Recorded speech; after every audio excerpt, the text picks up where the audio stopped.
Hey, good morning. I want to welcome you to a marvelous Monday edition of Morning Joe.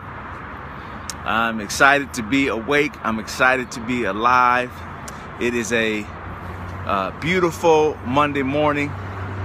Life is perfect. Life is perfect. Even the imperfections in my life are perfect. And so on this marvelous Monday, hey, good morning. I see you coming in. Good morning. I see my friends and my family coming in to enjoy a cup of coffee with me on this marvelous Monday. Monday's so nice I have to say it twice. It's a marvelous Monday. Hey, good morning, Karen. Miss Payne, Sigma, Chris, Mrs. Martindale. Hey, thank you, and thank you for sharing it too on Twitter. So I'm in Chicago this morning, downtown, so it may be a little background noise, but it's just fabulous. It's a little chilly, but the day has gotten off to a great start. It's 6:30 here, so I'm a little earlier, so I had to drink a little extra coffee. But Morning Joe, at least I have the right day, right? So this is a conversation designed to do one thing, and that is to, good morning, hey cuz, give us an opportunity to make a decision to have an amazing day, an amazing day, to take charge of our emotions, to take charge of our thoughts, to chart our thoughts for the day, to literally determine that we're going to face every situation and every circumstance with a victorious attitude, not a victim's attitude, with an overcomer's attitude, not being overtaken attitude, with a triumphant attitude and not a tragic attitude, right? All of those positions and thought positions are a choice, and we get to do that this morning and every morning. I'm really excited because this morning marks the 50th time, the 50th Morning Joe. 50 times I've done that. So if it's a Monday through Friday thing, that means, and thank you for the hearts. If it's a Monday through Friday thing, then that means 10 weeks every day, Monday through Friday. We've been on together, and a few people have been here almost every single day. I mean, if you weren't here, it's because something just came up, but literally every day, and it has meant a lot. So I want to just talk a little bit about that because it's significant. And if I can't be anything in this conversation in the morning, by the way, I have a little bitty cup of coffee, so this is gonna go quick today. But if I can't be anything when we come together for this conversation, I want to always be authentic, always be transparent, because it is what it is. We are who we are. I mean, we are so imperfect. Even when I say life is perfect, when I say that, I mean even the imperfections are perfect. And I am included in that list of imperfections. But if nothing else can happen, I want to be transparent. And I want to share just a little story, a little background, if you will, even about Morning Joe. So literally, this, like I said, today is the 50th time that I've been on wherever I've been. I've gotten on on this side of my smartphone and had this conversation with my family and my friends. But I will tell you that this idea came to me 4 years ago. 4 years ago. That's before Periscope even existed, by the way. And at that time, I thought I want to do these little 3 to 5 minute videos on YouTube in the morning, and I'm going to call it Morning Joe, and it's going to do da. 4 years ago, I thought about that. I thought about doing it. I really wanted to, and just because I just wanted to do that. And so 4 years passed nearly before I finally started doing that. So what was happening in those 4 years? In those 4 years, I was thinking about, you know what, man, you're doing too much. You don't need to be out there like that every day. You don't just sit down somewhere and be still, right? Just so overwhelmed and consumed about what somebody might think about something that I am passionate about doing and really desiring to do. Or you get out the way. That's not going to be necessary. And who cares what you have to say? Right? And so all of those and by the way, and you can type it if you think about it, I want you to tell me who I was having those conversations with. I want you to share with me who was saying those things to me. I want you to share with me if you know who was saying all those negative things to me. But in the process, somebody really close to me. Give it one more shot. Thank you. My own head. It was James, and thank you all for those comments, but it was James. It was James having all these negative conversations with himself about what somebody might think about James doing something that he wants to do, something that he's even being compelled to do. And so it took that long for me to get out of my own way to decide, man, just get on and talk and say something. It's very, very real, my friend. And thank you for being here. I haven't seen your name before. I'm glad you're here and definitely appreciate your comments. So thank you so much. Bless you. And so that battle is so real, and I'm willing to share this one because it's fresh in my mind, because it's right now. And here we've done this thing 50 times together. And so this is really fresh, but this isn't the first time this has happened. It's not the first thing I've delayed or pushed off or not launched because of the battle going on in my head about what other people may think. But actually, all the things I was saying other people would think, I was the only one thinking it. I was the only one thinking those things that I had accused everyone else of thinking.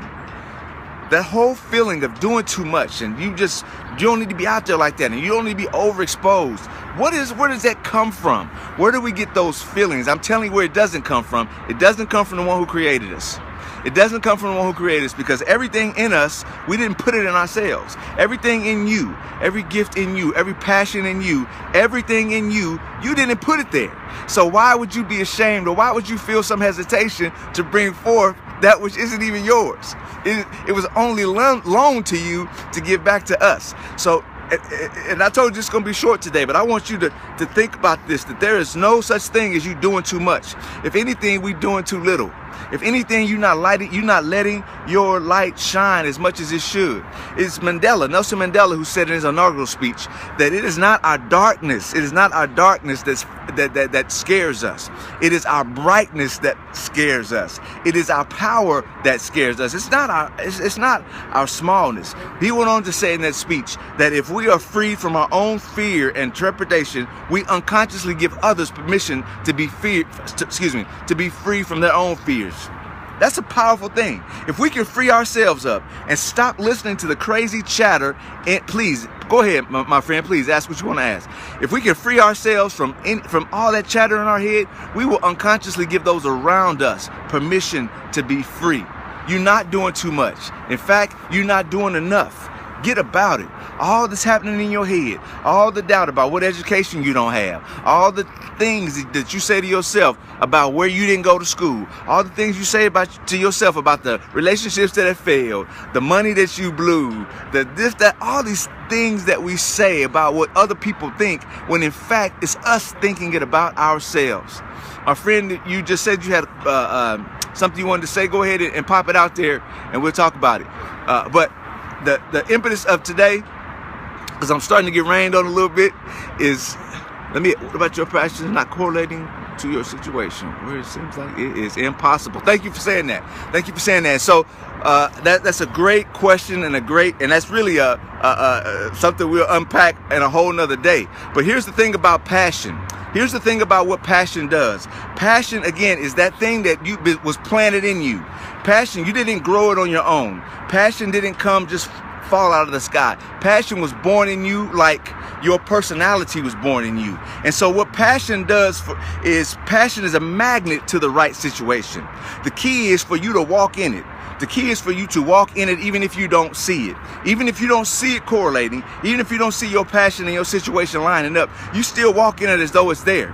You speak to it as though it's there. You feel it as though it's there. And watch and see if your passion doesn't draw the right situation for it to manifest itself. Does that make sense? I hope it's making sense. But I appreciate that thought. And that is really, we can unpack that a whole lot better. Good. We can unpack that more, my friend, but thank you for asking that. Thank you for participating. And to all my friends and family, listen, y'all, it's just going too fast. If you watching behind me, I think that's a highway, that's 290, the Chicago Loop that goes around downtown. And you probably can see these cars are flying by. You probably can't even see them, they're going so fast. But the point is, these cars are flying by like our life is. And I don't say that to anyone to make you feel like tomorrow you're going to die. And that's not it. Or to make you be preoccupied with the fact that death is coming to all of us, because none of us are getting out of here alive. I say it so that you can get about it, so that you can get about living, so that you can stop worrying who's saying you're doing too much, so you can stop worrying about who's thinking you're not qualified, so you can stop worrying about who's thinking who you think you are. Who do you think you are? Why are you doing that? Why are you saying that? Just get about it. And as I shared in my scenario, it was probably no one saying it but me. It is probably no one else saying it but me. Okay, I see you. And so I want you to get about it on this marvelous, marvelous Monday. Monday is so nice. I got to say it twice. I want you to get about it today. I want you to put in motion that thing which makes your heart beat fastest. That thing which puts the biggest smile on your face. Put that in motion. Put that in motion and tell the voices inside your head to go somewhere and sit down. Go somewhere and sit down and shut up. No longer can you, I, and others, we can no longer be a victim to the voices in our head. One last stat, I'll just share this because it's worth sharing. There's a book, great author, Jack Canfield. He wrote a book called Peak Performance and Self-Esteem. And he writes in this book that 75% of our self-talk is negative. Can you think of that? Can you imagine that? 75% of what we say to ourselves is negative. 3 out of 4 words you say to yourself are negative. That is bananas. And so here's what my challenge to you on this marvelous, marvelous Monday is: if you don't have affirmations already, and I'm not talking about just scripture, I'm not talking about what John said and what Paul said and what Moses said. That's great. The word is the word, and the word is powerful. But I am saying your own words that you've been put in your mouth and been put in your heart. Write those things down. Write those affirmations about who you are, who you desire to be, how you see yourself. And I want you to say that daily. Say that daily. Say your scriptures too. Say your prayers too. But I want there to be a vision from you. What is your epistle going to be? What is going to be the epistle of James? What is going to be the epistle of Chris? What is going to be the epistle of LaWanda? I'm just saying it. What is going to be the epistle of Trish? What are we going to say? What are we saying about ourselves so that we can push through the crap and the garbage that our life and our experiences and our failures have spoken to us? All right, I snapped. It's because I love you. It's because I love you, and I want us to go. I want us to go, and I want us to grow, and I want us to win. It's a marvelous, marvelous Monday. So nice. I got to say it twice. Life is way, way short, and I want us to get it. I want us to maximize it. I want us to win. See you on a terrific Tuesday. Love you. Bye-bye.